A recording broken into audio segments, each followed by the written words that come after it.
Bismillahirrahmanirrahim.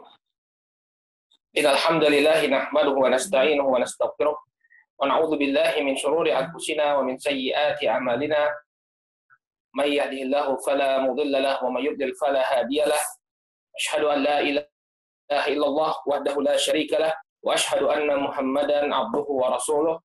Allahumma shalli wa sallim ala nabiyyina Muhammad wa ala alihi wa sahbihi wa man ittaba'a hudahu ila yaumiddin, amma ba'd.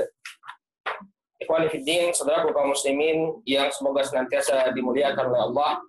Alhamdulillah, puji dan syukur kita panjatkan kepada Allah Subhanahu wa taala atas segala nikmat yang telah Allah Subhanahu wa taala anugerahkan kepada kita semua, sehingga di kesempatan sore hari ini kembali Allah Subhanahu wa taala pertemukan kita dalam kajian rutin kita membahas kitab Ta'dhimul Ilm yang disusun oleh Fadilatul Syekh Ad-Doktor Shalih Al-Utsaimin hafizahullahu taala.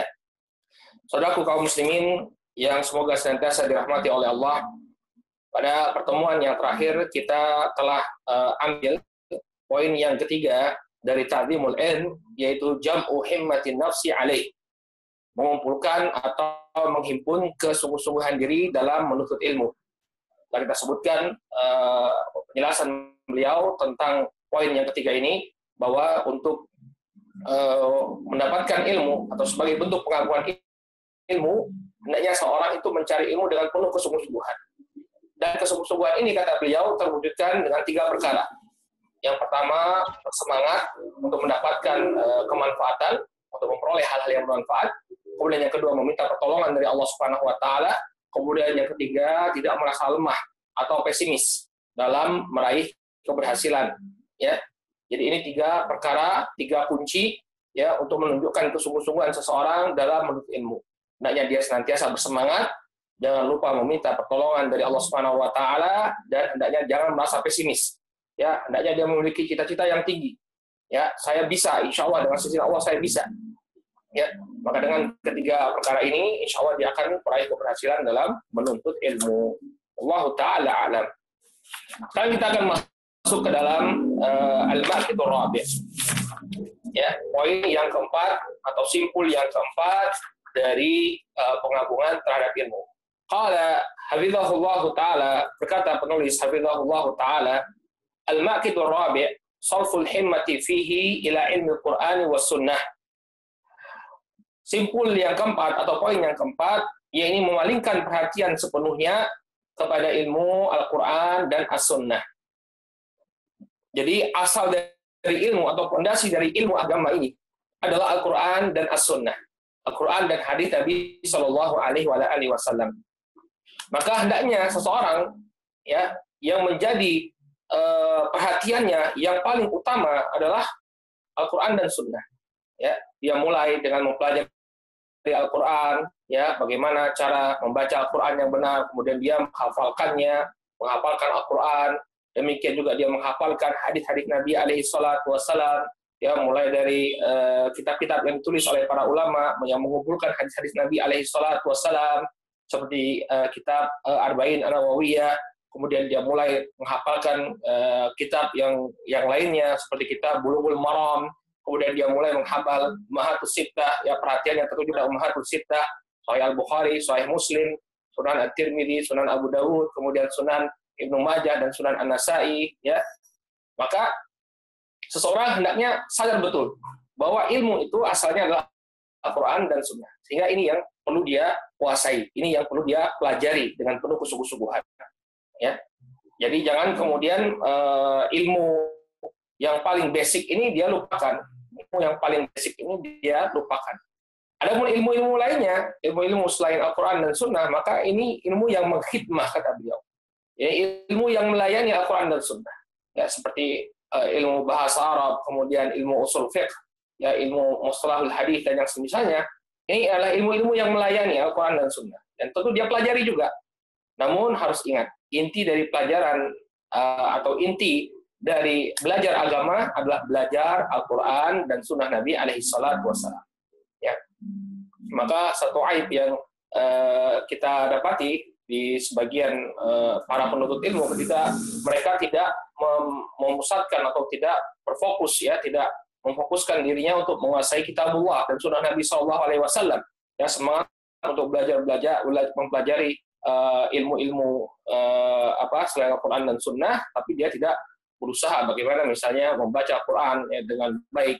Jadi aib misalnya seorang penuntut ilmu, sudah buka dars yang banyak ya, buka ilmu mustalah hadis, buka ilmu usul fiqh, tapi ketika dia menjadi imam misalnya, menjadi imam, kelihatan bacaan Al-Qurannya tidak sesuai dengan kaidah yang benar, ya, tidak sesuai dengan kaidah yang benar, ya, makhraj hurufnya ya, terbolak-balik, panjang pendek ayat yang dia baca, ya, tidak sesuai dengan kaidah tajwid dan yang semisalnya. Maka ini sebuah aib.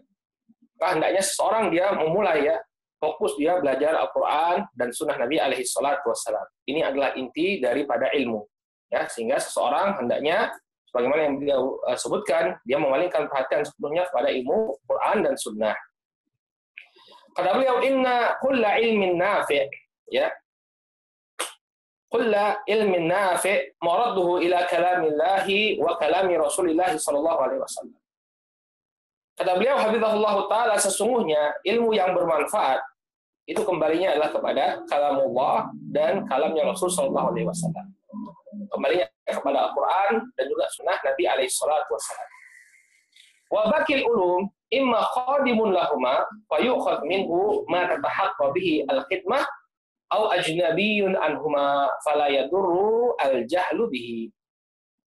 Adapun selain ilmu kitab dan sunnah, ya, bisa jadi dia adalah khadim, pelayan, ya, bagi Al-Quran dan sunnah.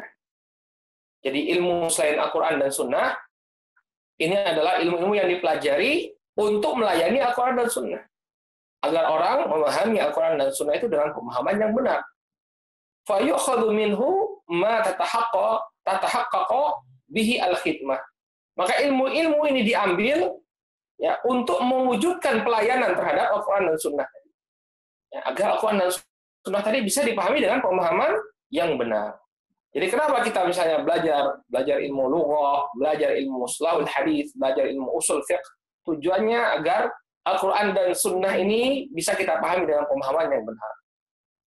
Atau ajnabiyun anhuma, ya, yang tidak ada hubungannya, atau ilmu-ilmu yang tidak ada hubungannya, tidak ada relevansinya sama sekali dengan Al-Quran dan As-Sunnah. Fala yadurru al-jahla bihi. Maka tidaklah berbahaya apabila kita tidak mengetahuinya. Ya, misalnya filsafat barat, ya, maka nggak ada hubungannya dengan Al-Quran dan Sunnah. Seperti ilmu yang sekarang sering disampaikan ya di kampus-kampus Islam, hermeneutika, ya, ilmu memahami ini nggak ada manfaatnya sama sekali. Ya, fala yadurru jahla bihi. Fala yadurrul jahlu bihi, maka tidak membahayakan kalau kita tidak mengetahuinya. Ya, jadi jangan salah, ya, tidak semua ilmu itu bermanfaat. Ada ilmu-ilmu yang justru memudaratkan. Ya, kecuali kalau misalnya memang kita sampai pada suatu level, ya, kita sudah menguasai ilmu Quran dan Sunnah, kemudian ingin membuat bantahan kepada orang-orang yang sesat. Ya, maka tidak mengapa kita pelajari ilmu tersebut untuk membantah kesesatan mereka. Namun bagi pelajar pemula, ya, dia hendaknya memilih ilmu-ilmu yang memang bermanfaat baginya. Baik. Qala hafizahullah ta'ala, fa ilal Qur'ani was sunnati yarji'ul ilmu kulluhu. Maka kepada Al-Qur'an dan sunnahlah ilmu itu kembali. Ya, wa bihi ma umira Nabi sallallahu alaihi wasallam kama qala ta'ala, dan dengan keduanya ilah Nabi sallallahu alaihi wasallam diperintahkan untuk berpegang teguh atau untuk mengambil keduanya. Kama qala ta'ala, sebagaimana yang difirmankan Allah Subhanahu wa taala, fastamsik billadzi uhiya ilaika innaka 'ala siratin mustaqim. Dalam surat Az-Zukhruf ayat yang ke-43, Allah Subhanahu wa taala berfirman, dan berpegang teguhlah engkau dengan apa yang diwahyukan kepadamu. Dan yang diwahyukan kepada Nabi sallallahu alaihi wasallam adalah Al-Qur'an dan As-Sunnah. Sunnah beliau ini juga wahyu. Kata Allah Subhanahu wa taala, "Wa ma yantiqu 'anil hawa, in huwa illa wahyun yuha." Ya. Rasul sallallahu alaihi wasallam tidaklah mengatakan dari hawa nafsunya. Apa yang beliau sampaikan adalah wahyu yang diwahyukan. Ya, innaka 'ala siratin mustaqim. Sesungguhnya engkau berada di jalan yang lurus. Nah, Nabi SAW diperintahkan untuk berpegang teguh dengan apa yang diwahyukan kepada beliau. Ya, dari sini kita bisa tarik sebuah kesimpulan bahwa asal dari ilmu itu adalah ilmu wahyu. Apa yang diwahyukan kepada Nabi SAW berupa Al-Quran dan sunnah beliau, itulah asal daripada ilmu. Itulah asal daripada ilmu. Maka seseorang hendaknya dia bersemangat untuk mengambil ilmu wahyu ini, yaitu berupa Al-Quran dan sunnah Nabi SAW. Ya, dan ilmu-ilmu lain yang tadi, sebagaimana yang disampaikan oleh Syekh Shalih Al-Utsaimin, ya khadimun lahuma, ilmu-ilmu yang melayani keduanya, membantu kita untuk memahami keduanya dengan pemahaman yang benar. Qala Allah Ta'ala, wa hal uhiya ila Abil Qasim sallallahu alaihi wasallam syai'un siwal Qur'an wa sunnah.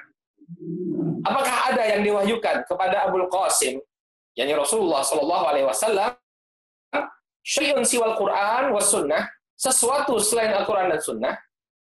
Ya, jawabannya tidak ada.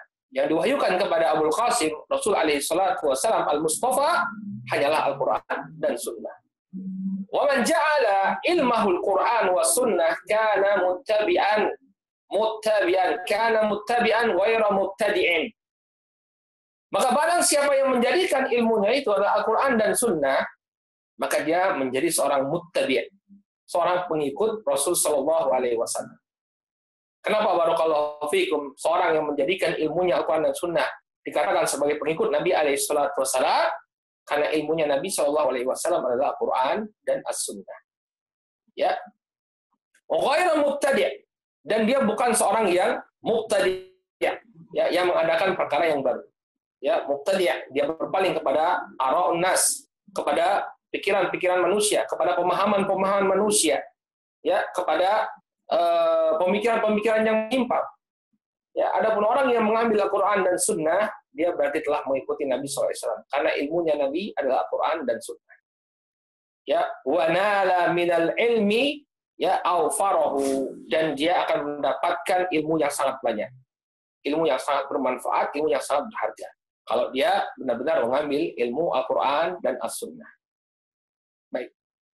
Qala Ibnu Mas'udin radhiyallahu anhu, kemudian berkata Abdullah bin Mas'ud radhiyallahu anhu, man arada al-ilma fal yusawwir al-Qur'an fa inna fihi ilmul awwalin wal akhirin. Berkata sahabat yang mulia Abdullah ibnu Mas'ud radhiyallahu anhu, barang siapa yang menginginkan ilmu, maka hendaknya dia membangkitkan Al-Qur'an. Maksudnya dia ambil Al-Qur'an, ya, dia pahami Al-Qur'an. Kenapa? Fa inna fihi ilmal awwalin wal akhirin. Karena di dalamnya terdapat ilmu, ya, yang pertama juga yang kemudian. Artinya semua ilmu itu tercakup di dalam Al-Qur'an. Ya, semua ilmu itu tercakup di dalam Al-Qur'an. Ini ucapan Abdullah bin Mas'ud. Ya, beliau sangat menekankan kalau Anda ingin mendapatkan ilmu, maka hendaknya fokus kepada Al-Qur'an. Ya, karena semua ilmu itu berada di dalam Al-Quran. Wa qala Masruq rahimahullah, ya, Masruq bin Ajda, salah seorang tokoh tabi'i, beliau mengatakan, ya, ma nas'alu ashab Muhammadin sallallahu alaihi wasallam an syai'in illa ilmuhu fil Quran. Ya. Illa anna ilmana, ya, yuqsaru atau yaksuru anhu. Berkata Masruq rahimahullahu taala, tidaklah kami bertanya kepada para sahabat Muhammad sallallahu alaihi wasallam tentang sesuatu kecuali ilmunya ada Al-Qur'an. Jika mereka bertanya tentang suatu permasalahan kepada para sahabat ridwanullah alaihim ajmain, maka para sahabat menjawabnya dengan apa? Dengan Al-Qur'an. Ya, dengan Al-Qur'an. Ini yang kita dapati dari generasi awal Islam, dari para sahabat. Jadi mereka tidaklah mengucapkan sesuatu, melainkan mereka menukilkan Al-Quran. Mereka menukilkan Al-Quran. Baik. Illa anna ilmana yaksuru anhu. Hanya saja ilmu kami, ya, sangat terbatas terhadap Al-Quran tadi. Jadi semuanya ilmu itu ada di Al-Quran. Nah, Masruq ini muridnya seorang sahabat atau muridnya para sahabat, ya, generasi tabi'in, ya. sadar betul bahwa ilmu itu semuanya kembali kepada Al-Quran. Hanya saja pemahaman kamilah yang terbatas terhadap Al-Quran. Ya. Jadi semuanya itu ada dalam Al-Quran, hanya saja pemahaman mereka yang terbatas. Mereka memiliki pemahaman yang terbatas terhadap Al-Quran. Maka perlu untuk mengambil lebih lanjut dari para sahabat. Terus bertanya kepada para sahabat tentang makna-makna dari ayat Al-Quran. Baik. Qala, kemudian kata beliau, hafizahullah taala, wa yunsabu li Ibnu Abbas radhiyallahu anhuma annahu kana yunshidu, dan dinisbatkan ada sebuah bait syair yang dinisbatkan kepada sahabat Abdullah bin Abbas radhiyallahu anhuma bahwa beliau melantunkan bait syair, jami'ul ilmi fil Qur'ani lakin, ya, jami'ul ilmi fil Qur'ani lakin taqasaru anhu afhamur rijali. Semua ilmu itu ada di dalam Al-Quran, akan tetapi pemahaman manusialah yang terbatas. Ya. Jadi kalau misalnya Anda tidak mendapati sesuatu ya dari Al-Quran, jangan salahkan Al-Qurannya, tapi pemahaman Anda yang terbatas terhadap Al-Quran. Kalau Anda menggali lebih dalam, mencari penjelasan para salaf terhadap ayat-ayat Al-Quran, maka akan Anda dapati penjelasannya ada di dalam Al-Quran. Ya. Jadi jangan kemudian mengatakan, oh Al-Quran ini tidak lengkap, saya tidak dapati penjelasan dalam Al-Quran tentang permasalahan ini. Tidak. Ya, taqasaru anhu afhamur rijal. Ya. Pemahaman manusialah yang terbatas. Ya, tapi kalau dia berusaha mendalaminya, ya, menggabungkan atau mencari penjelasan terhadap ayat Al-Quran dari sunnah Nabi Shallallahu Alaihi Wasallam, maka dia akan mendapatkan bahwa segala sesuatunya telah dijelaskan dalam Al-Quran. Baik. Qala hafizahullah taala, wa ma ahsana qawla Iyadin al-Yahsubi fi kitabih al-Ilma. Dan sangat indah ucapan Iyad al-Yahsubi. Iyad al-Yahsubi ini adalah Al-Qadhi Iyad. Ya, beliau masyhur dengan panggilan Al-Qadhi Iyad Al-Maliki. Ya, ulama besar mazhab Maliki, wafat pada tahun 544 Hijriah.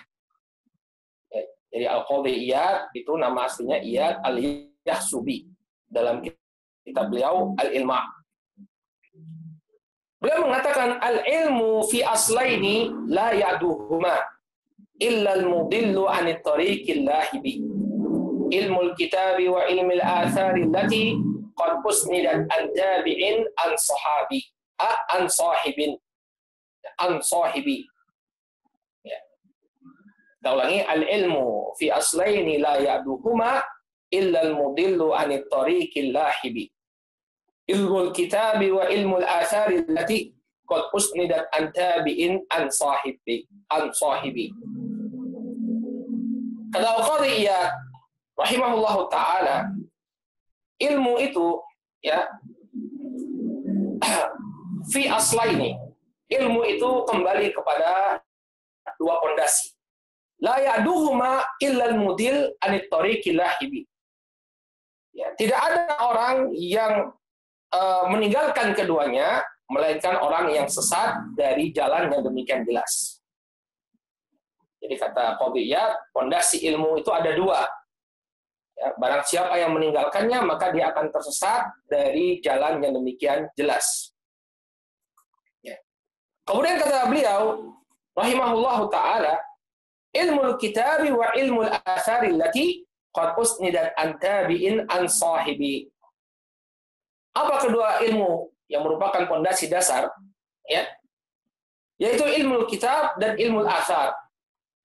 Ya, ilmu kitab, yakni Al-Quran, dan ilmu athar, yakni sunnah Nabi alaihi salatu wassalam.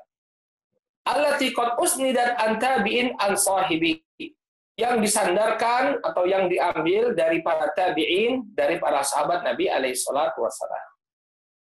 Unzuru barakallahu fikum, ya saudara kaum muslimin yang dimuliakan oleh Allah. Di sini Al-Qadhi Iyad menegaskan bahwa pondasi atau ilmu yang paling dasar, ilmu yang paling basic, ilmu yang menjadi pondasi ilmu lainnya adalah Alkitab wa Sunnah. Alkitab wa Sunnah. Ya. Sehingga seorang penuntut ilmu harus sadar betul bahwa ilmu itu adalah Al-Quran dan Sunnah Nabi SAW, sehingga dia memusatkan konsentrasinya atau memalingkan perhatiannya untuk menguasai Al-Quran dan As-Sunnah. Jadi mindset kita ketika belajar ilmu adalah menguasai Al-Quran dan Sunnah. Ya, ilmu apapun itu kembalinya kepada Al-Quran dan Sunnah. Mau ilmu apa? Ilmu hadis, ilmu fikih, ilmu akidah, semuanya kembali kepada Al-Quran dan As-Sunnah. Qala hafizahullah ta'ala. Kemudian berkata beliau hafizahullah ta'ala, wa 'alal himami fi talabil ilm, kama qala Ibnu Qayyim rahimahullah ta'ala fi kitabihil fawaid, talabul ilmi al-kitabi was sunnah. Unzuru barakallahu fikum, ya, ucapan al-Imam Ibnu Qayyim rahimahullah ta'ala.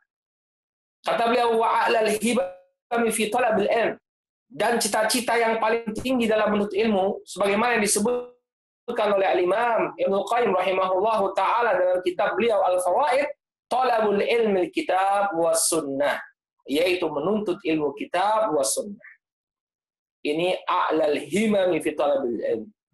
Ya, semangat yang paling tinggi atau cita-cita yang paling tinggi, yaitu menguasai Al-Qur'an dan As-Sunnah. Ya, mastering Quran was sunnah, ya. Menguasai Al-Quran dan Sunnah. Wal fahmu anillahi wa rasulihi nafsal murad.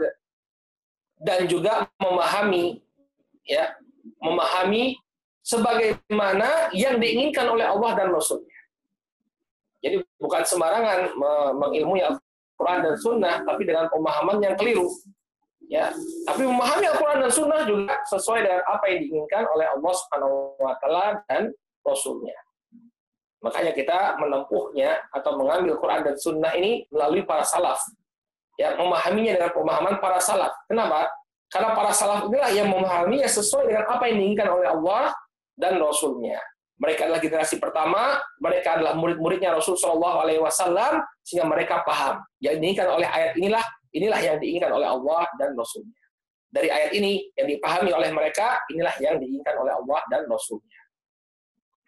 Qala wa ilmu hududil munazzal. Demikian juga ilmu hudud yang diturunkan. Yang dimaksud dengan hudud al-munazzal di sini adalah ahkam, hukum-hukum yang diambil dari Al-Quran dan Sunnah. Ya. Jadi ini yang menjadi cita-cita tertinggi dari seorang penuntut ilmu. Ini dia menguasai Al-Quran dan Sunnah. Ya, sesuai dengan apa yang diinginkan oleh Allah dan Rasulnya. Demikian juga mengetahui atau mengilmui hukum-hukum yang diambil dari Al-Quran dan As-Sunnah. Baik. Dan inilah yang ada pada diri para salaf. Ridwanullah alaihim ajma'in. Ya, para salaf, rahimahumullah, ya, ilmu mereka tidak keluar dari qala Allah wa qala Rasul.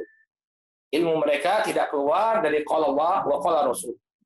Oleh karena itulah kita dapati ucapan-ucapan mereka itu sedikit.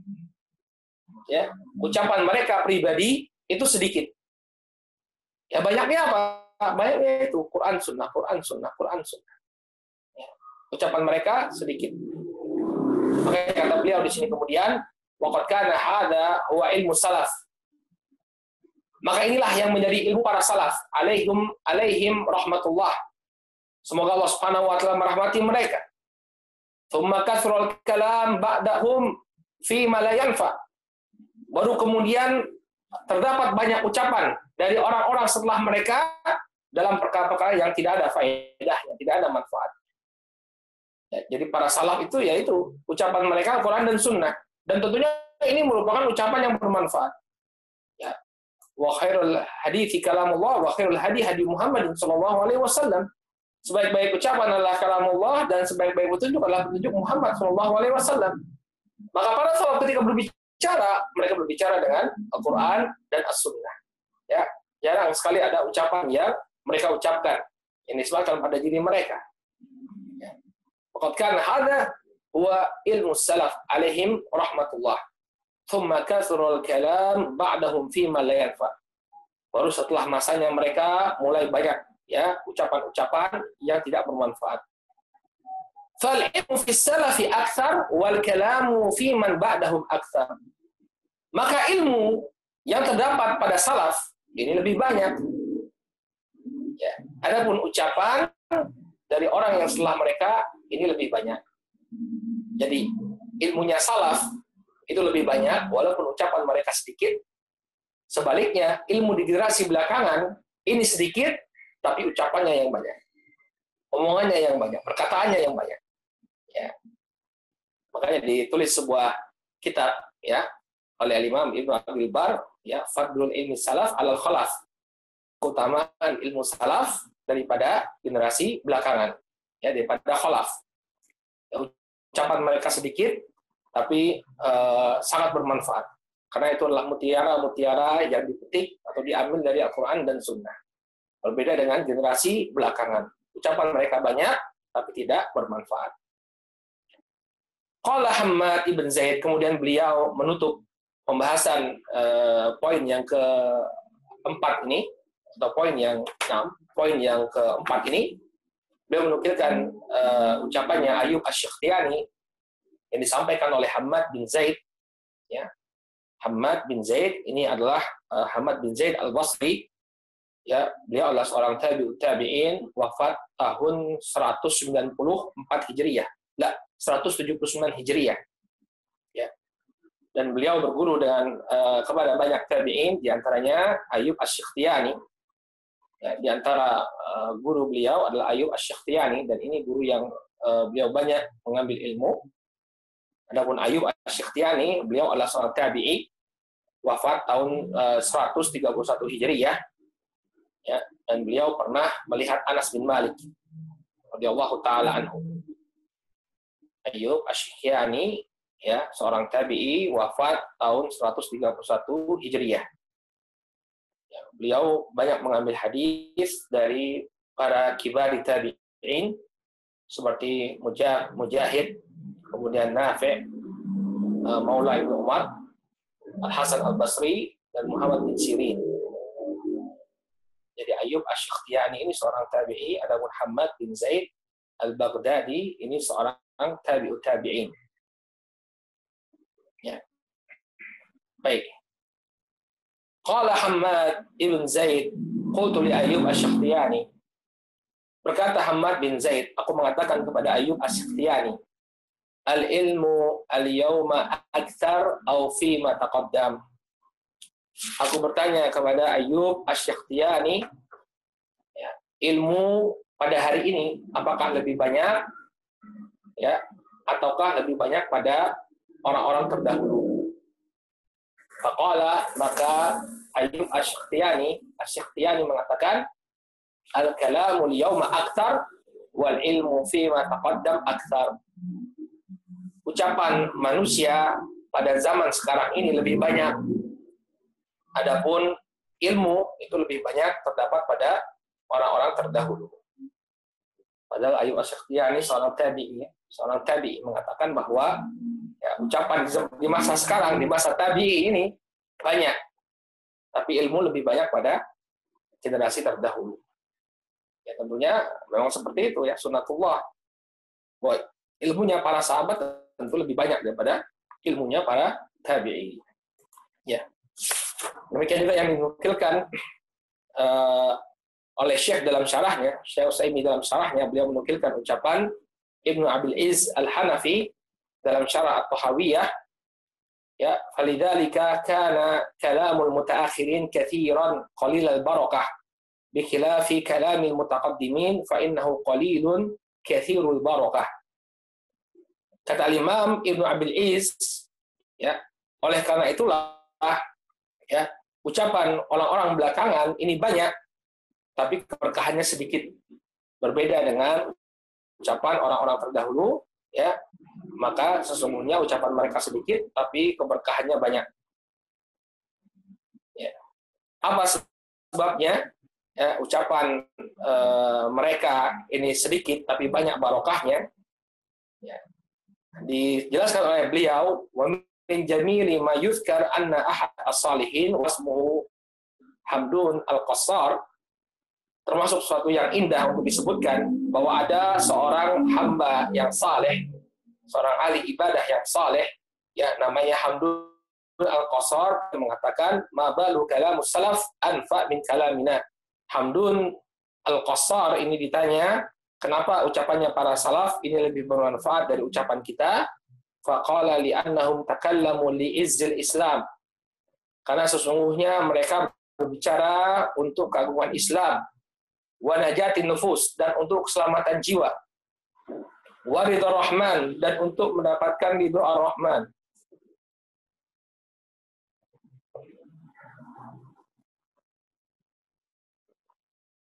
Karena mereka, kenapa ucapan mereka berbarokah, ya lebih bermanfaat?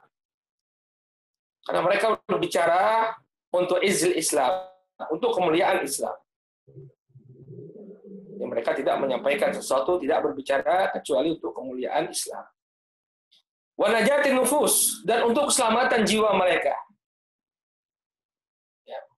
Man kana yu'minu billahi wal yawmil akhir falyaqul khairan aw liyasmut. Barang siapa yang beriman kepada Allah dan hari akhir, maka hendaknya dia berkata baik atau diam. Para salaf mengetahui betul apa yang diinginkan oleh Nabi SAW, sehingga mereka tidaklah mengatakan sesuatu. Mereka berpikir, apakah dengan ucapan ini saya akan selamat? Wa ridha Rahman, demikian juga untuk mendapatkan ridho Ar-Rahman. Jadi kalau ucapannya itu tidak mendapatkan ridho dari Ar-Rahman, mereka tidak mengucapkannya.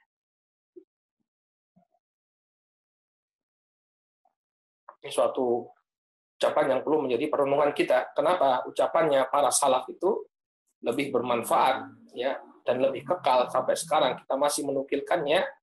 Karena mereka ketika berbicara, ya, untuk kemuliaan Islam dan untuk keselamatan jiwa mereka serta meraih ridho Ar-Rahman. Adapun kita bagaimana? Wa nahnu natakallamu li izzati nafs wa talabid dunya wa ridhal khalq. Adapun kita berbicara untuk kemuliaan diri kita sendiri. Untuk mengangkat diri kita sendiri, bukan untuk izzatul Islam, bukan untuk kemuliaan Islam, tapi untuk kemuliaan diri kita sendiri. Wa talabid dunya, dan untuk mencari dunia, wa ridhal khalq, dan untuk mencari ridho manusia. Inilah sebabnya ucapan, ya, orang-orang belakangan ini kurang keberkahannya. Karena dia ketika berkata-kata, yang dia inginkan adalah untuk mengagungkan dirinya, untuk mengangkat dirinya. Kemudian untuk mencari dunia dan untuk mencari ridho manusia. Baik, kembali ke pembahasan kita. Wah, ini pentingnya kita untuk menyadari betul, ya, bahwa hakikat dari ilmu itu Al-Quran dan Sunnah. Ya, kita dapati dari para salaf bahwa ucapan mereka tidak keluar dari Al-Quran dan As-Sunnah. Hingga fokus seorang penuntut ilmu, hendaknya dia, ya, mempelajari Al-Quran dan Sunnah. Dan ilmu-ilmu yang membantu dia untuk memahami Al-Quran dan As-Sunnah, serta berpaling dari ilmu-ilmu yang tidak bermanfaat baginya. Baik. Ini poin yang keempat dari pengakuan ilmu, yaitu memalingkan perhatian sepenuhnya pada ilmu Al-Quran dan As-Sunnah. Kita lanjutkan. Al-Maqidul Khamis. Ya, poin yang kelima. Sulukul jaddatil musilati ilaih. Menempuh metode yang benar untuk mendapatkan ilmu. Ya. Jadi untuk mendapatkan ilmu, ini ada metode yang sangat basic yang harus betul-betul kita perhatikan. Ya, apabila seseorang dia berpaling dari metode ini, ya mungkin dia akan dapat ilmu, tapi tidak efektif. Ya, atau tidak efisien, tidak efektif dan tidak efisien. Dalam artian tidak efektif, ya mungkin sedikit ilmu yang dia dapatkan, mungkin dia dapat tapi sedikit. Tidak efisien artinya apa? Mungkin dia akan capek, terlalu lama. Artinya waktu yang mungkin bisa dia ringkas untuk menuntut ilmu, ya dia terpaksa menempuhnya dalam waktu yang lama, tidak efisien.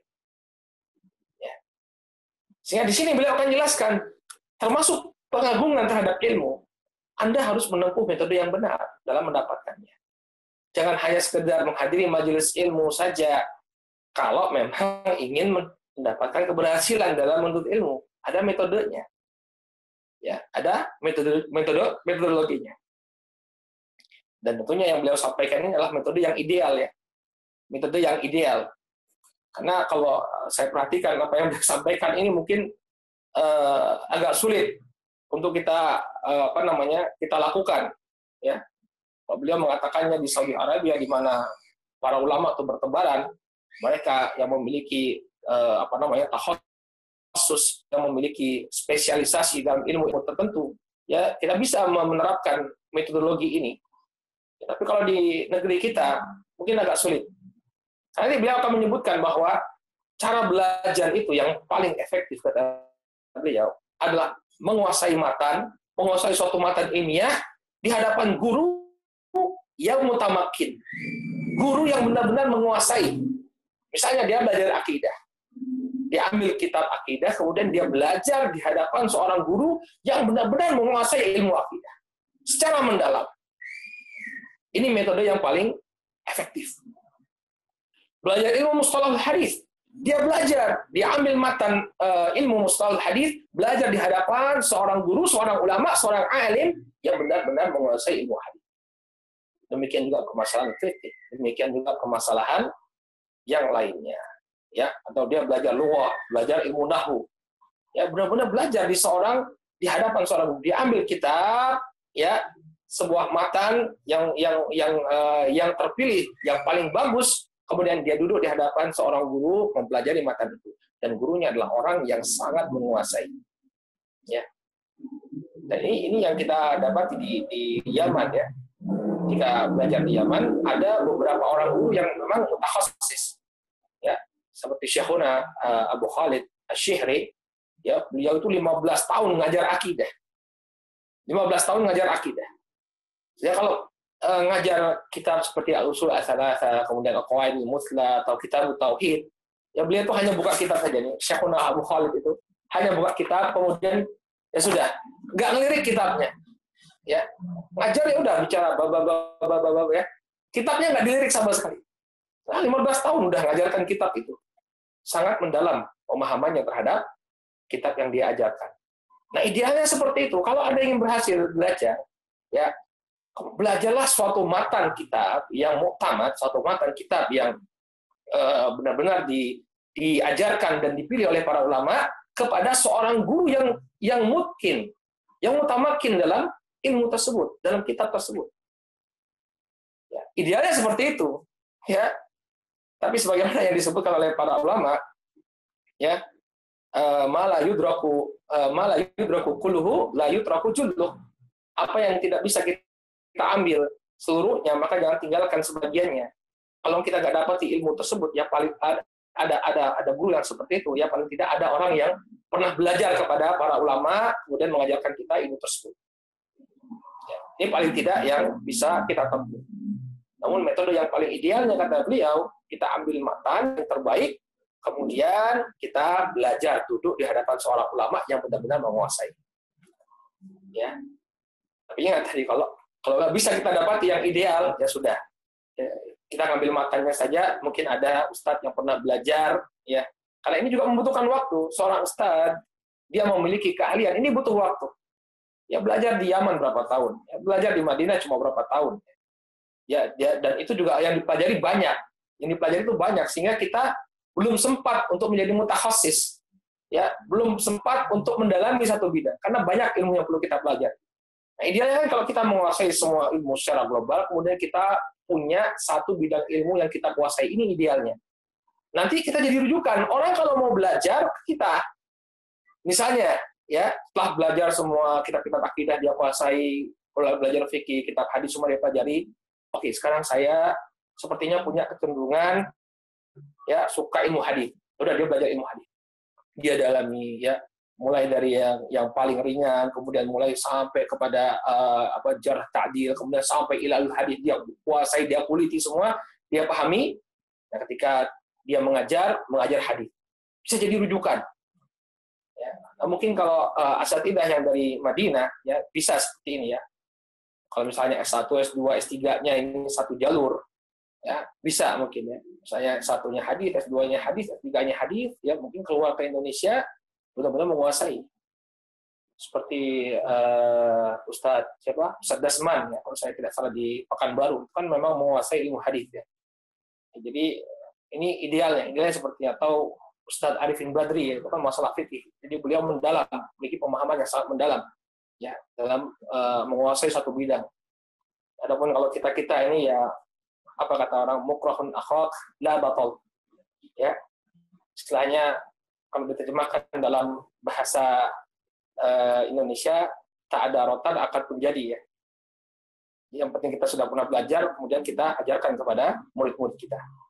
Namun metode yang paling ideal adalah Anda mengambil matan sebuah kitab, ya, kitab matan dalam suatu bidang, lalu duduk belajar di hadapan seorang ulama yang benar-benar menguasai matan tersebut, ya, menguasai matan tersebut.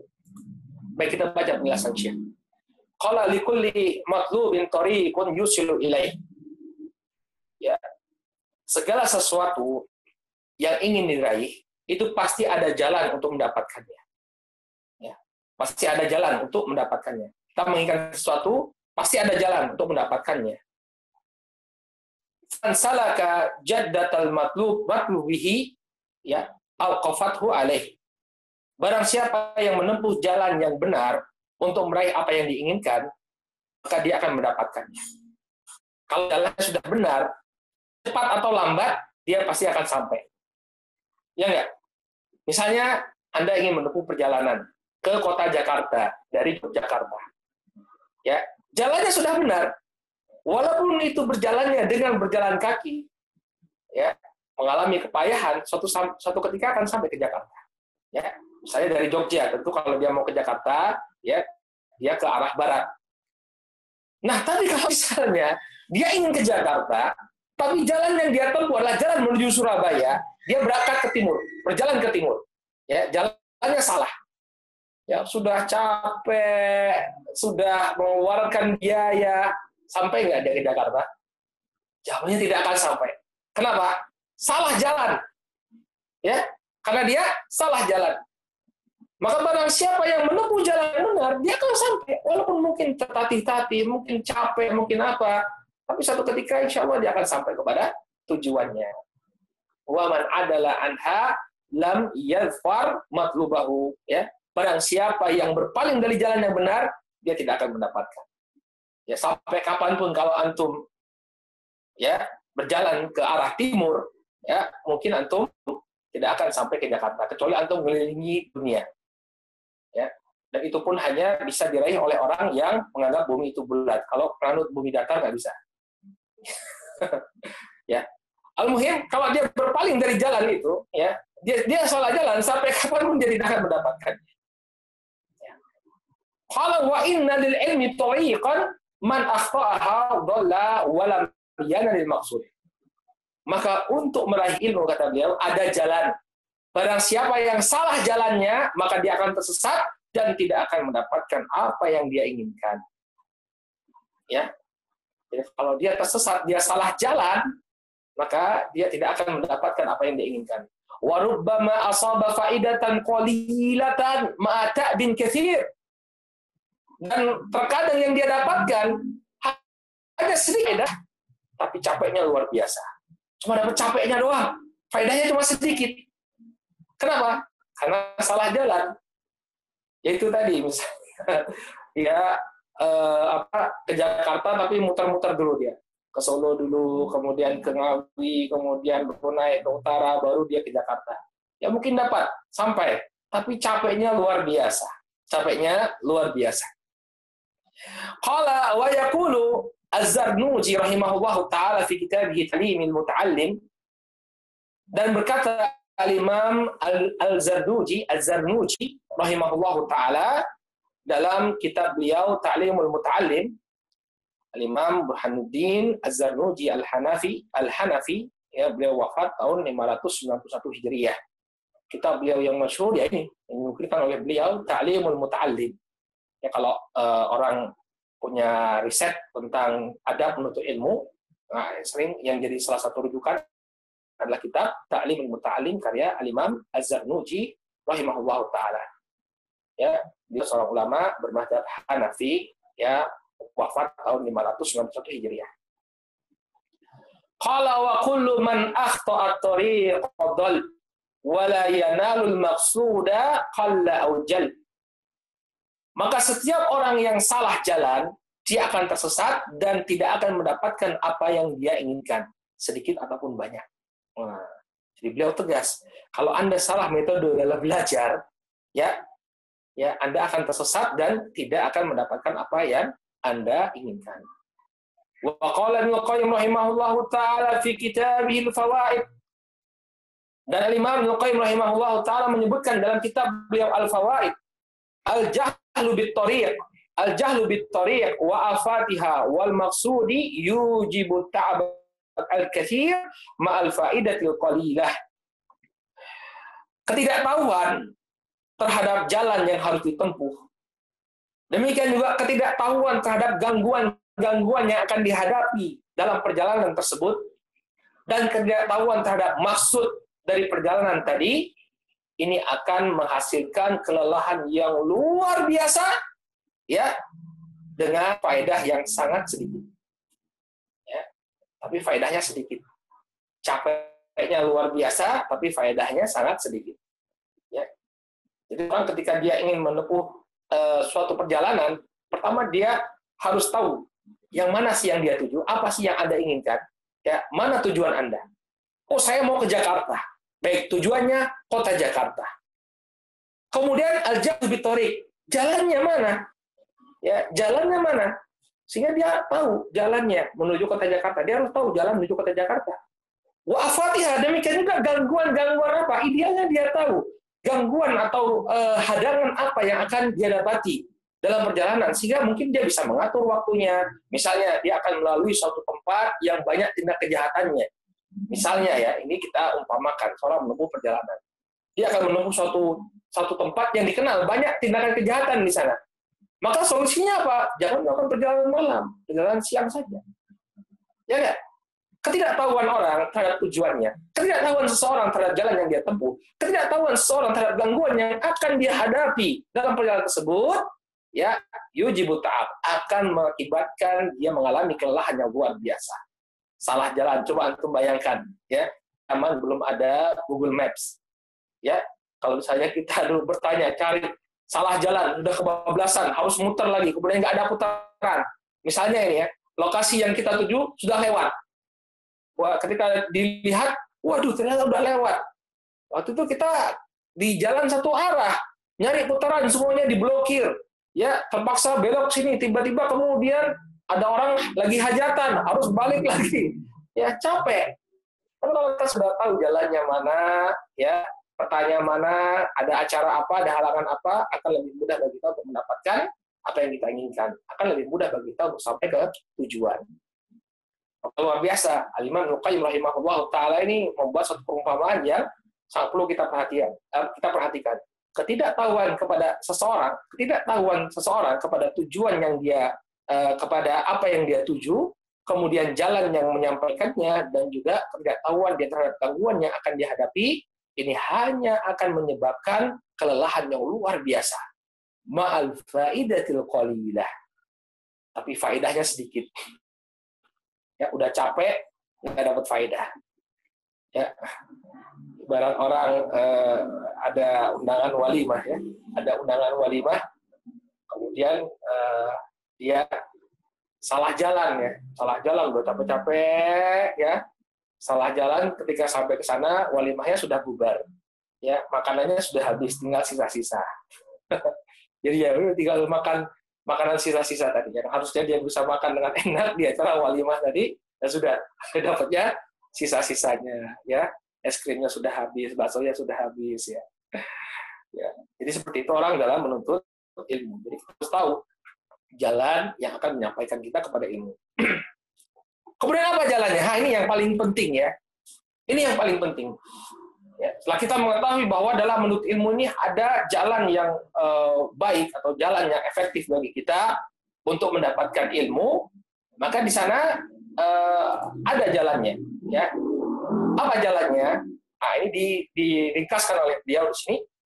Wa qad dzakara hadha at-tariq bi lafdhin jami'in mani'in Muhammad Murtada bin Muhammad Az-Zabidi, sahibu Tajil Arus. Maka jalan ini telah disebutkan, ya, dengan sebuah ungkapan yang ringkas tapi oleh seorang ulama yang bernama Muhammad Murtadha bin Muhammad Al-Zabidi, penulis kitab Tajul Arus. Ya. Jadi Muhammad Murtadha, ya, beliau adalah penulis kitab Tajul Arus. Tajul Arus ini merupakan syarah dari Al-Qamus, Qamus Muhit, karya Al-Fairuz Abadi. Al-Fairuz Abadi itu punya kitab Qamus Muhit, kemudian disyarah oleh Muhammad Murtadha. Ya. Dan beliau ini masih dekat masanya dengan kita, ya. Semasa dengan Syekh Muhammad bin Wahab, ya. Wafat sekitar tahun 1200-an. Ya.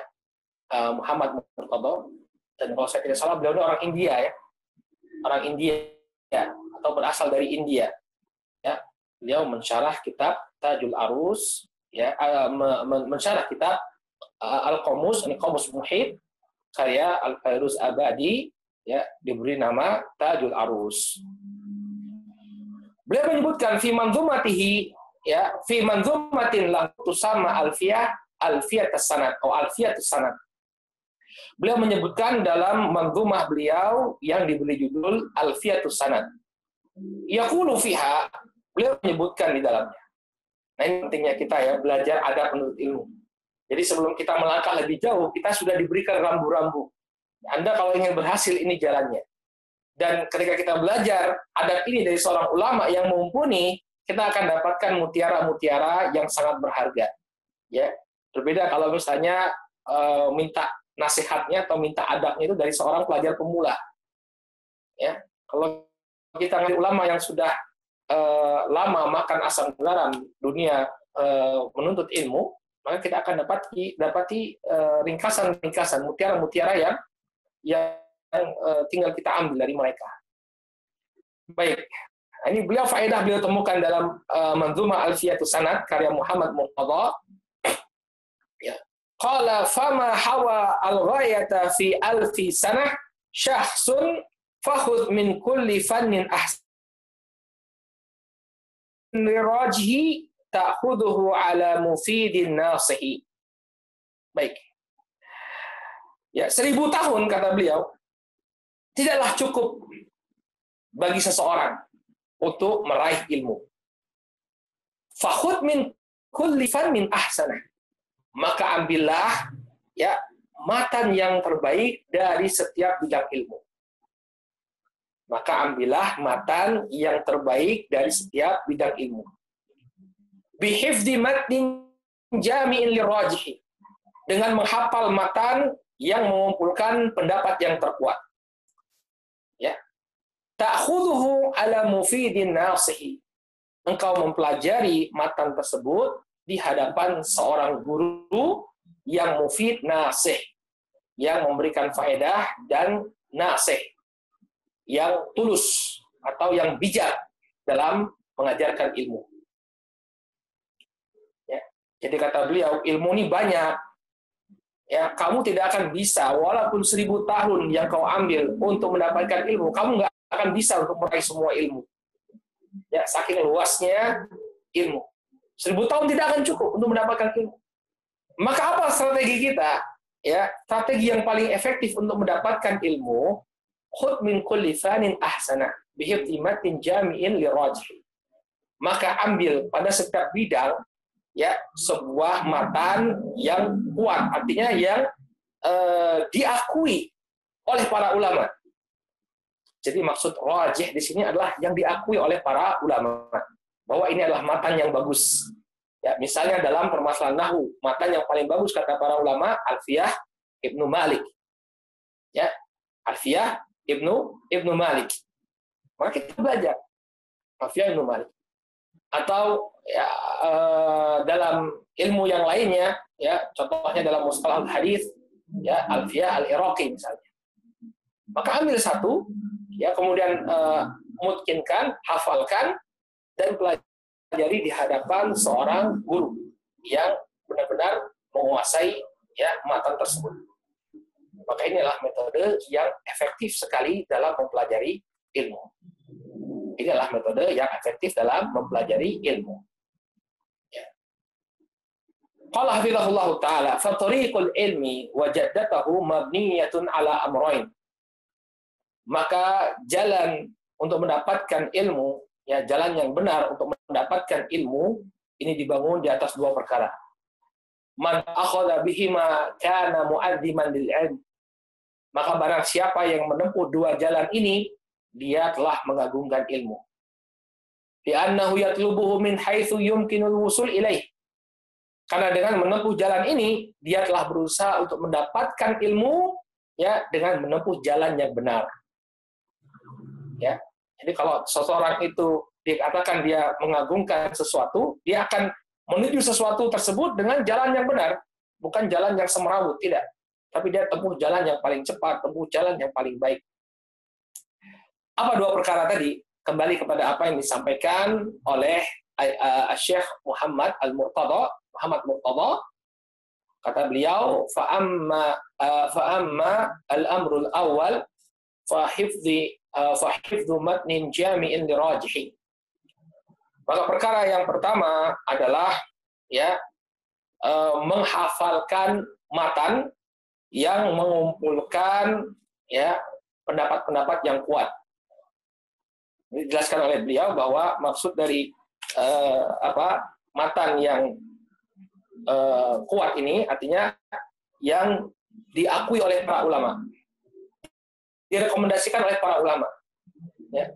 Jadi ada sebagian matan yang dia bagus, ya, dia mengumpulkan ilmu, tapi banyak pendapat-pendapat yang lemah di dalamnya. Maka ini kurang ideal. Kenapa? Karena kita mau tidak mau harus menghafal yang lemah-lemah ini.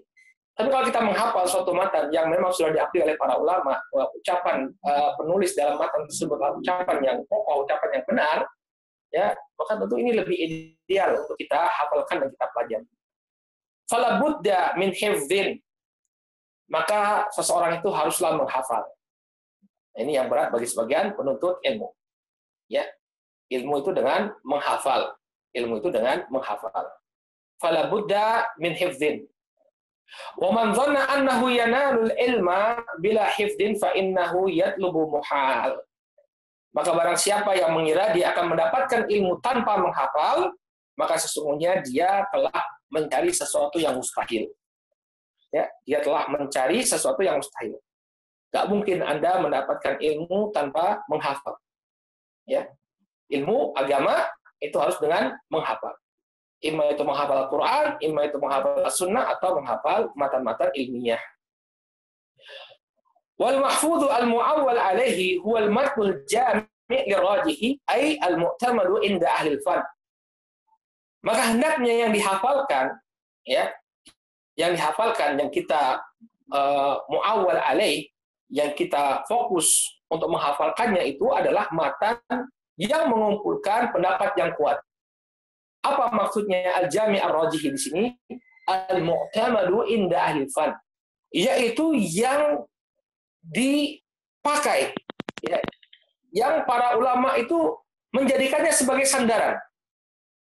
Ulama di bidang itu, ya, misalnya ulama ahli nahwu, ya, apa yang dijadikan sandaran oleh mereka, ya, ketika mereka menjelaskan ilmu nahwu, ketika mereka menjelaskan atau menjadikan sebuah syahid, ya, sebuah syahid ketika mereka menjelaskan sesuatu, mereka menukilkan dari kitab itu.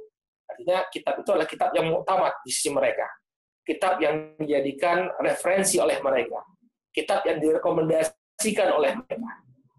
Ya. Maka inilah yang kita hafalkan, kitab yang benar-benar direkomendasikan oleh para ulama. Qala fala yantafi'u talibun yahfadul maghmur fi fannin wa yatrukul mashhur wa yatruku mashhurah. Maka tidak bermanfaat seorang penuntut ilmu dia menghafal sesuatu yang asing, sesuatu yang tidak dikenal dalam suatu bidang, lalu dia meninggalkan, ya, sesuatu yang masyhur, sesuatu yang dikenal oleh semua ulama, ya, kitab yang benar-benar direkomendasikan oleh para ulama. Ini satu kekeliruan menghafalkan sesuatu yang tidak direkomendasikan oleh para ulama.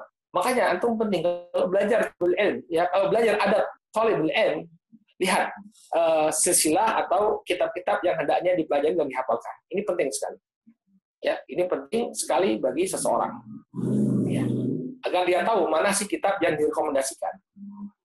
Qala kaman yahfad alfiyah al-athari fi nahwi wa yatruk alfiyah ya alfiyata Ibni Malik. Seperti ada orang, dia ingin belajar ilmu nahwu. Kemudian yang dihafalkan sebuah kitab ya atau alfiyah al-athari. Karya Zainuddin Sya'ban bin Muhammad al-Qurashi al-Athari, wafat tahun 868 Hijriah. Ini kitab dalam ilmu nahwu. Namun di sana ada kitab yang lebih masyhur daripada Alfiyah al-Athari, yang lebih dijadikan rujukan oleh para ulama.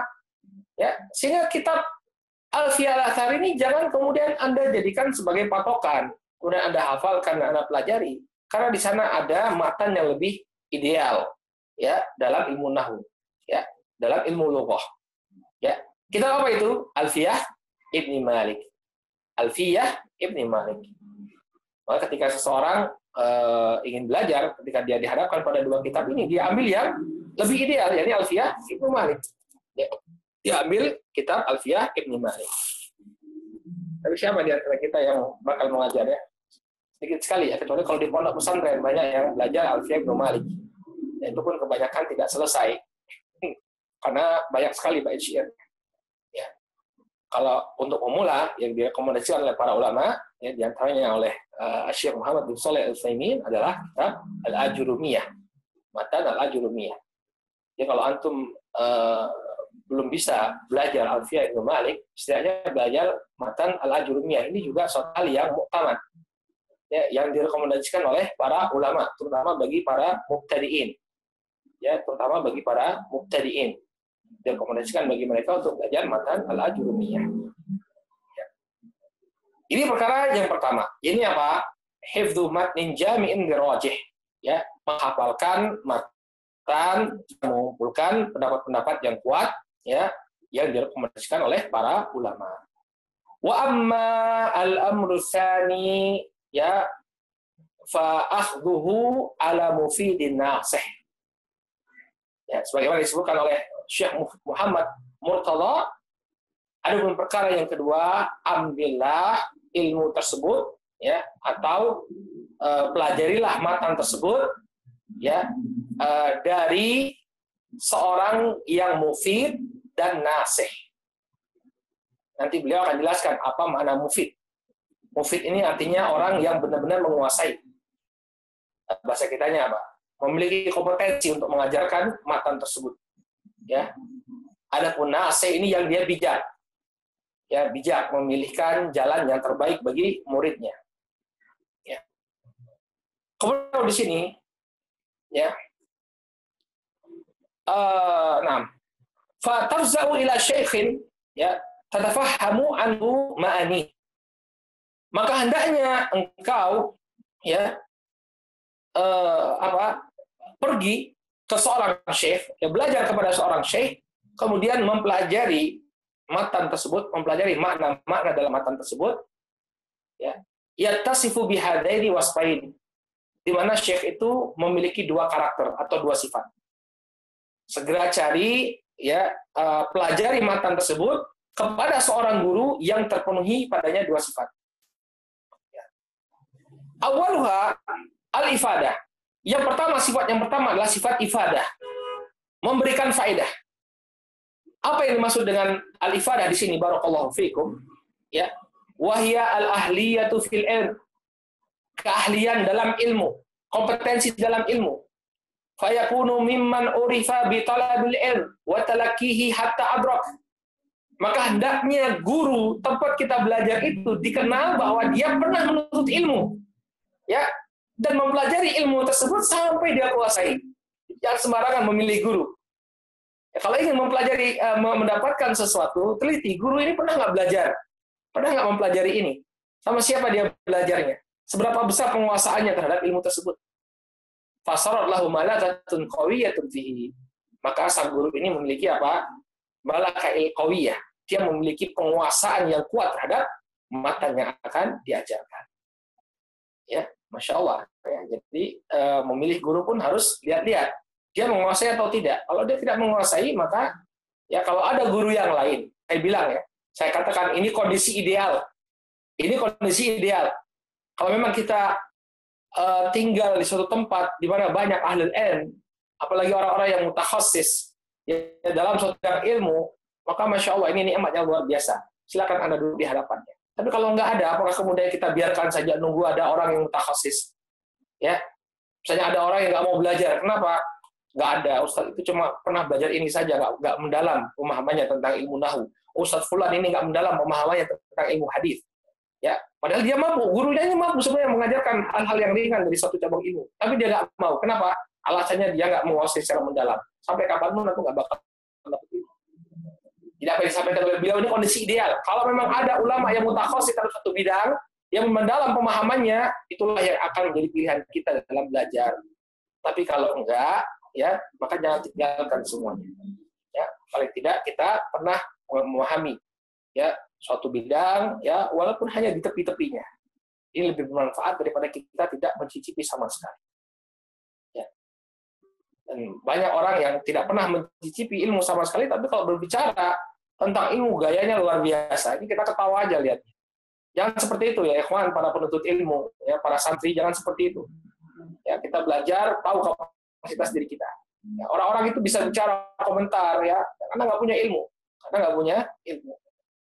Seperti satu hari ini saya lihat ada orang yang berbicara ya, kenapa kitab Ar-Risalah karya karya Imam Syafi'i nggak pernah diajarkan ya. Padahal harusnya ini yang diajarkan dan orang tahu pendapatnya Imam Syafi'i. Ya, akhi, ente siapa yang bisa memahami kitab karya Imam Syafi'i? Ya. Ini karena memang nggak pernah belajar, ya, nggak pernah dia mencicipi ya majelis ilmu yang sesungguhnya. Baik. Jadi ini ya, yang pertama, ya dia harus bisa memberikan faedah. Kata beliau, al-aslu fi hada ma akhrajahu Abu Dawud fi sunanihi qala haddatsana Zuhair bin Harb wa Utsman bin Abi Syaibah qala haddatsana Jarir al-A'mash an Abdullah ibn Abdullah an Sa'id bin Jubair an Ibnu Abbasin anna Nabiy sallallahu alaihi wasallam qala tasma'un wa yusma' minkum wa yusma' mimman yusma' minkum wa isnaduhu qawi. Kemudian beliau membawakan sebuah hadis yang diriwayatkan oleh Imam Abu Dawud, ya beliau bawakan dengan sanadnya dari Abdullah bin Abbas bahwa Nabi Shallallahu Alaihi Wasallam bersabda, ya, kalian mendengar dariku, wa yusma' minkum. Suatu ketika kalian akan didengar, akan diambil apa yang kalian dengar. Wa yusma' mimman yusma' minkum. Kemudian orang yang mengambil dari kalian akan diambil juga ilmunya. Wa isnaduhu qawi. Dan sanad hadis ini kuat. Jadi kata Nabi kepada para sahabat, sekarang kalian mengambil dariku. Suatu ketika orang akan mengambil dari kalian. Lalu orang yang mengambil dari kalian akan didengarkan oleh orang yang selanjutnya. Wal ibratu bi umumil khitab la bi khususil mukhatab. Ya. Maka pelajaran yang diambil di sini bahwa inti dari apa yang disampaikan di sini adalah keumuman pembicaraan, bukan kekhususan orang yang diajak berbicara. Apa sih maksudnya? Maksudnya bahwa ya apapun yang diajarkan, perhatikan siapa yang mengajarkannya. Para sahabat, siapa yang mengajarkan? Rasulullah. Generasi setelah para sahabat, dari mana mereka mengambil ilmu? Dari para sahabat. Ya, jadi ilmu itu diwariskan ya oleh orang-orang yang menguasai ilmu tadi. Fala yazalu min ma'alimil ilm fi hadhihi al-ummah an ya'khudhahu al-khalifu anis salaf. Maka terus-menerus ya di antara bentuk pengajaran ilmu adalah generasi yang selanjutnya mengambil dari generasi sebelumnya. Ya. Jadi mengambil dari orang yang menguasai maksudnya. Ya, seseorang itu mengambil ilmu dari orang yang menguasai. Ini sifat yang pertama yang harus ada pada guru. Dia menguasai ilmu tersebut. Wa amma al-wasfu tsani fa huwa nasihah. Yang kedua, karakter yang kedua adalah nasihat. Nasihat ini secara bahasa artinya ketulusan, kebijaksanaan. Wa tajma'u ma'nayaini itsnain. Ya, au wa tujmi'u ma'nayain itsnain. Maka sifat an-nasihah ini mengumpulkan dua makna. Jadi apa yang dimaksud dengan nasihat? Ada dua maksudnya. Ahaduhuma salahiyatu syekh lil iqtida' bihi. kebagusan seorang syekh untuk diteladani. Ya. Jadi selain dia memilih matan tadi, ya, dia mengambil dari seorang guru yang kompeten, lalu guru yang berkompeten ini juga harus memiliki akhlak yang baik, sehingga dia cocok untuk dijadikan teladan. Wal ihtida bihadihi, ya, wa dallihi wa samtih. Kemudian syekh ini bisa diambil sebagai petunjuk, ya, dari apa? Dari perilaku dan ya dari perilakunya, ya, dallihi wa samtih, dari perilakunya. Ya, jadi ambil mantan, kemudian belajar dari guru yang menguasai, kemudian dia memiliki akhlak yang baik. Wal akharu, kemudian yang kedua, maksud dari guru yang bijak tadi, ma'rifatuhu bi tara'iq at-ta'lim. Dia mengetahui metode pengajaran yang benar. Ya, bihaitsu yuhsinu ta'limul muta'allim. Jadi dia bisa mengajarkan muridnya itu dengan metode yang terbaik, dengan metode yang baik. Wa ya'rifu ma yasluhu lahu wa ma yadurruh. Dia mengetahui apa yang bermanfaat bagi muridnya tersebut dan apa yang akan membahayakannya. Ya. Wafaqat tarbiyatul ilmiyah allati dzakaraha asy-Syatibi fil muwafaqat. Yang sesuai dengan metode tarbiyah ilmiah yang disebutkan oleh Al-Imam Asy-Syatibi dalam Al-Muwafaqat. Ya, dijelaskan oleh Syekh bahwa yang dimaksudkan dengan cara yang terbaik ini adalah mengajarkan yang paling bermanfaat. Misalnya nggak ada manfaatnya, misalnya antum mengajarkan seorang murid, ya, yang dia nggak paham tauhid, nggak paham syirik, tapi antum ajar ilmu-ilmu yang tinggi, ya, ajari dia balaghah, ajari dia mustalah hadis, dalam keadaan dia belum tahu tentang permasalahan akidah yang paling dasar, ya, maka bukan suatu sikap yang bijak. Kita ajarkan ilmu yang tinggi-tinggi selama ilmu yang dasar belum diajarkan kepada murid tersebut. Maka intinya kalau kita kumpulkan semua, metode yang paling efektif dalam menuntut ilmu adalah Anda mempelajari suatu matan yang mutamat di kalangan para ulama di hadapan seorang guru yang akhlaknya baik dan menguasai, ya, menguasai ilmu dan metode pengajaran. Jadi kesimpulan dari ini semua, metode yang paling efektif dalam ilmu adalah mempelajari satu kitab yang mutamat di kalangan para ulama di hadapan seorang guru yang bagus akhlaknya, menguasai ilmu dan tahu cara mengajarkan ilmu tersebut dengan cara yang terbaik. Ya, kita ulangi sekali lagi, karena ini penting. Ya, metode untuk mempelajari ilmu yang efektif kata beliau, Anda mengambil suatu matan yang muktamad di kalangan para ulama, lalu mempelajarinya di hadapan seorang guru yang bagus akhlaknya, menguasai apa yang diajarkan, dan mengetahui metode terbaik dalam mengajarkan ilmu. Inilah metode terbaik menurut Syekh Shalih Al-Utsaimin, ya, di mana beliau menukar dari ucapannya Syekh Muhammad Al-Murtada, Syekh Muhammad Murtada bin Muhammad Az-Zabidi rahimahullahu ta'ala. Masya Allah, ya, faedah yang sangat luar biasa disampaikan oleh beliau, menunjukkan matangnya beliau dalam menuntut ilmu. Baik, kita cukupkan dulu pelajaran kita sampai di sini. Mohon maaf kalau terlalu panjang, ya, karena memang pembahasannya serba nanggung. Ya, insya Allah bermanfaat bagi kita. Yang menuntut ilmu harus bersabar. Baik, kita cukupkan dulu sampai di sini. Insya Allah pada pertemuan yang akan datang kita akan masuk ke dalam pembahasan al-ma'bidus sadis ri'ayatu fununihi fil ahdi wa taqdimul aham fal muhim. Memperhatikan cabang ilmu yang akan diambil, ya, dengan memprioritaskan yang paling penting, kemudian perkara penting selanjutnya. Naktafi bihadzal qadar, kita cukupkan dulu sampai di sini. Mudah-mudahan apa yang disampaikan bermanfaat. Ya, subhanakallahumma wa bihamdika asyhadu an la ilaha illa anta astaghfiruka wa atubu ilaik. Assalamualaikum warahmatullahi wabarakatuh.